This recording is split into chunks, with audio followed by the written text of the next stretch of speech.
엘리사 선지자가 예언한 대로 아람의 제2인자인 하사엘이 병든 베나다드 왕을 살해하고 아람 왕으로 등극한 얘기까지 생각해 봤습니다. 아람은 지금의 시리아입니다. 그래서 지금도 시리아의 수도가 다마스커스잖아요. 다마스쿠스. 아람 시대 때도 수도가 다마스커스 다메섹이었습니다. 아무튼 엘리사가 그 다메섹으로 가서 다마스커스로 가서 그를 찾아온 하사엘에게 베나다드 왕이 지금 병석에 있지만 병중에 있지만 그 병으로 죽지는 않는다. 그러나 반드시 죽으리라. 그리고 네가 아람의 왕이 되리라. 그렇게 예언을 하잖아요. 그 말을 들은 하사엘이 엘리사 선지자 앞에서는 겸손을 떱니다. 당신의 개 같은 죄가 무엇이기에 그런 큰 일을 감당할 수 있겠습니까? 그런데 돌아가서는 바로 그 이튿날 엘리사의 예언을 실행합니다. 실행에 옮깁니다. 이불을 물에 적셔서 병상에 왕에게 뒤집어 씌워서 왕을 살해하잖아요. 물고문으로 왕을 살해한 겁니다. 요즘도 모든 나라에서 가장 널리 사용되는 고문 방법이 바로 이겁니다. 얼굴에 천을 덮고 물을 부어 질식하게 하는 겁니다. 14초밖에는 못 견딘대요. 그러면 다시 이제 깨우는, 질식하면, 기절하면 다시 깨우는 겁니다. 그리고 다시 물을 붓고.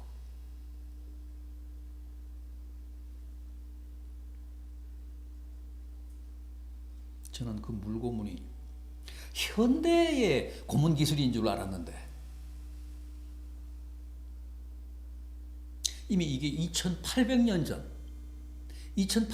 전 얘기인데 이때도 이렇게 하사엘이 물고문으로 베나다드 왕을 살해했다는 거예요. 얼마나 놀랍습니까? 그때도 이미 물고문이 있었어요.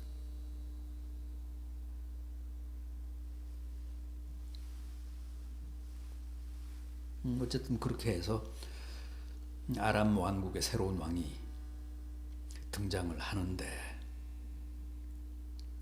이렇게 쿠데타로 권력을 잡은 하사엘의 행적을 보면 그야말로 폭정의 연속이었습니다. 무려 48년간 왕위에 있었는데 48년 동안 이 하사엘이 아람 왕국의 왕으로 있었는데 잔인하고 거만하고 교활하고 수많은 전쟁을 치르면서 아무튼 아람을 크고 강하게 만들었습니다.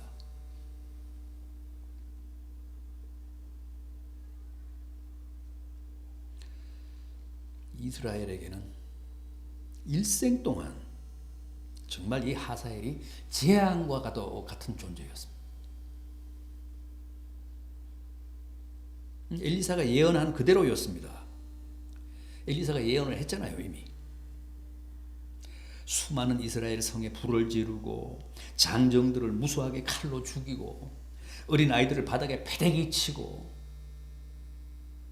임신한 여인의 배를 갈라서 태아까지도 유린했습니다.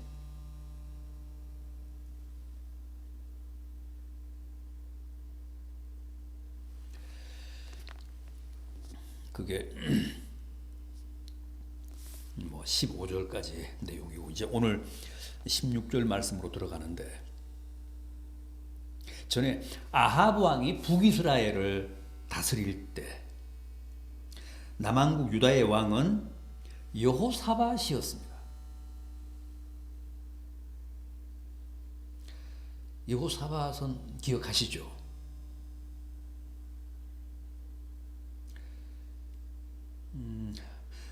이 열왕기 상 15장 11절 말씀처럼 이 여호사밧은 보기 드물게 여호와가 보시기에 정직한 사람이었습니다.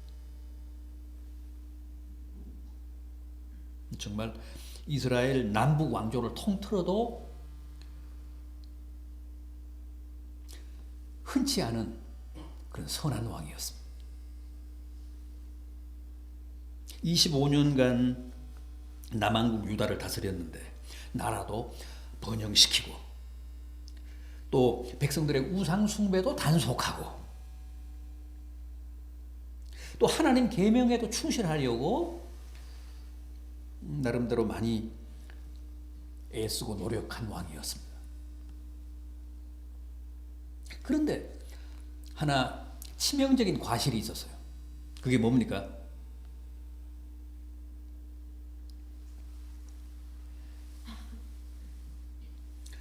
아들 여호람, 장남이 여호람인데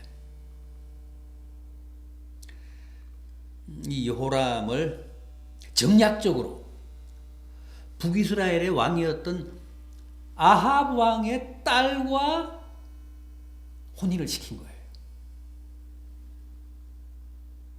북이스라엘과 동맹을 맺고 북이스라엘 왕이었던 아합과 동맹을 맺고 그 아합의 딸과 자기 아들을 결혼시킨 거예요.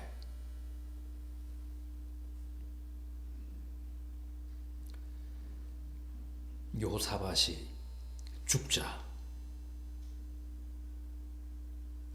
장남인 여호람이 남왕국 유다의 왕권을 계승합니다.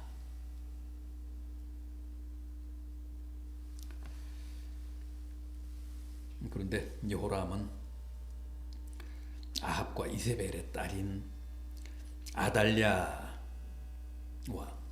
결혼을 해서 아달랴가 가지고 온 우상 숭배에 빠지잖아요.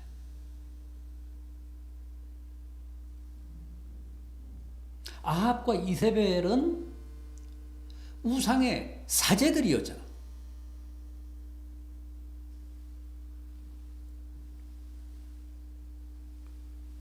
바알과 아세라를 섬겼던 우상의 사제들이었습니다. 그런데 그의 딸 아달랴가 남왕국 유다로 와서 결국은 남왕국 유다 전체를 걷잡을 수 없는 우상 숭배의 늪에 빠뜨립니다.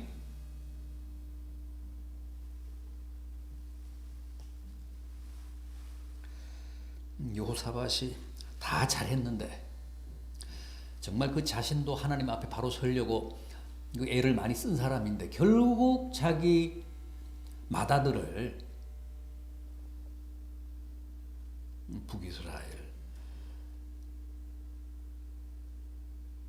그 아합의 딸과 결혼을 시키는 바람에 정말 남왕국 유다에 엄청난 재앙이 닥친 겁니다. 본문 18절 말씀을 보십시오. 그가 이스라엘 왕들의 길을 가서, 그러니까 여기서 이스라엘이라는 말은 북이스라엘을 말합니다. 아합 왕 같은 길을 갔다는, 아합 왕의 길을 갔다는 뜻입니다. 여호람이, 남왕국 유다의 왕이 아합의 집과 같이 하였으니 이는 아합의 딸이 그의 아내가 되었습니다. 그가 여호와 보시기에 악을 행하였더라.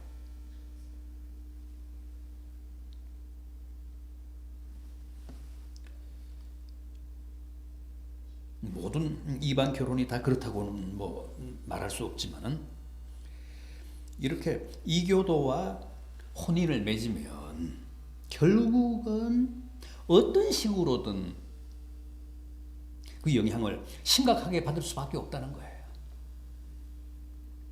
그래서 성경은 이방 결혼을 금하고 결사 반대하는 겁니다. 보십시오. 여호람 왕도 아합과 이세벨의 딸과 결혼해서 결국은 하나님이 아니라 바알과 아세라를 섬기는 쪽으로 돌아서고 말잖아요. 아합의 집과 같이 됐다. 성경이 그렇게 평하잖아요.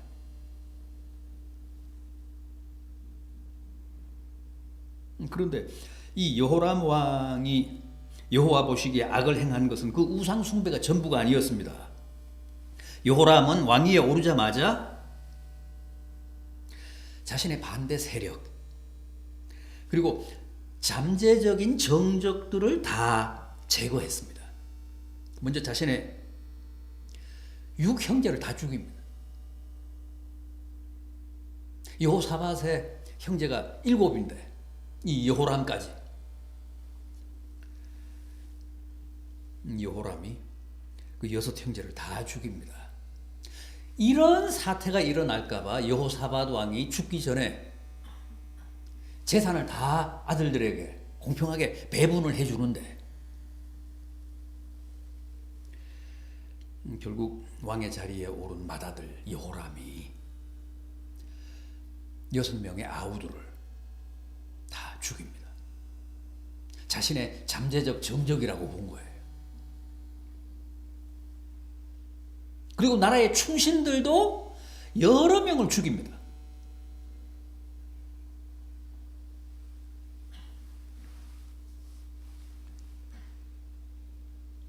그리고 금지된 이방의 문물들을 무분별하게 수입해서 남한국 유다를 도덕적으로 종교적으로 급속하게 부패하게 했습니다. 유다의 여러 산에 거대한 산당을 세우고 거기에 우상을 안치해서 백성들로 하여금 경배하게 했습니다. 그런데 본문 19절을 보십시오. 여호와께서 그의 종 다윗을 위하여 유다 멸하기를 즐겨하지 아니하셨으니 이는 그와 그의 자손에게 항상 등불을 주겠다고 말씀하심이었더라.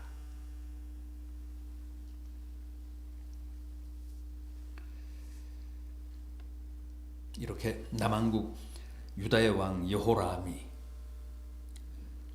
북왕국 이스라엘 왕 아합 못지않게 악하게 굴고 하나님의 영광을 무참하게 짓밟았지만 그래도 하나님이 남한국 유다를 멸하시지 못했던 것은 다윗 때문이라고 합니다.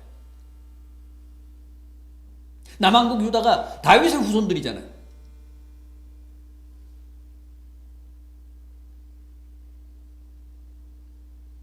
다윗이 걸려서 그의 후손인 남한국 유다를 징계하시지 못했다는 거예요. 왜냐하면 사무엘하 7장을 위시해서 하나님이 여러 차례 다윗에게 직접 내가 내 집과 내 나라와 내 후손들을 내 앞에서 영원히 보존하고 내 왕위를 영원히 견고하게 하겠다. 내 후손들의 앞길에 내가 등불을 켜주겠다. 그렇게 약속하셨기 때문에. 여러분, 하나님은 항상 그렇게 하십니다. 옛날 소돔과 고모라를 멸하실 때도 그랬잖아요. 창세기 19장을 보면 하나님이 아브라함을 생각하사 롯을 그 엎으시는 중에도 내보내셨더라. 다윗을 생각하사 하나님이 유다 멸하기를 즐겨하시지 않았다는 말씀과 똑같은 말씀입니다.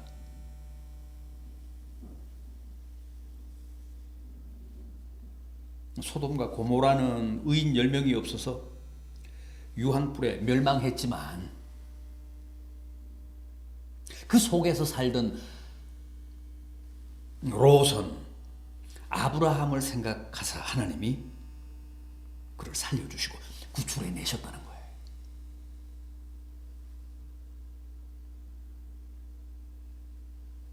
여러분, 하나님이 우리 믿는 사람들을 보사 우리 나라를 구해 주시고 우리 사회를 지켜주시는 역사가 있어야 합니다. 하나님이 나를 보사 우리 교회를 구해 주시고 나를 보사 우리 가정을 도와주시고 나를 보사 내 가족들, 내 자녀들을 구원해 주시는 역사가 일어나야 된다는 거예요.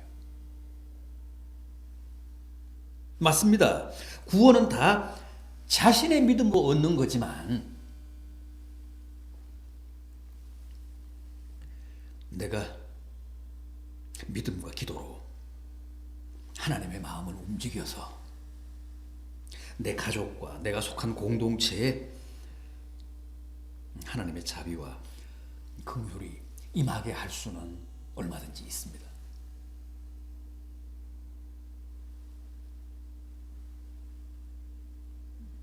부디 여러분들에게도 이런 역사, 이런 놀라운 하나님의 은총이 함께 하시기를 빕니다. 그렇게 여호람이 악랄하게 굴었지만 그렇게 하나님이 보시기에 악한 남왕국 유다였지만 하나님이 일찍이 다윗에게 약속한 축복의 말씀이 있었기 때문에 차마 그들을 치지 못하셨다는 거예요.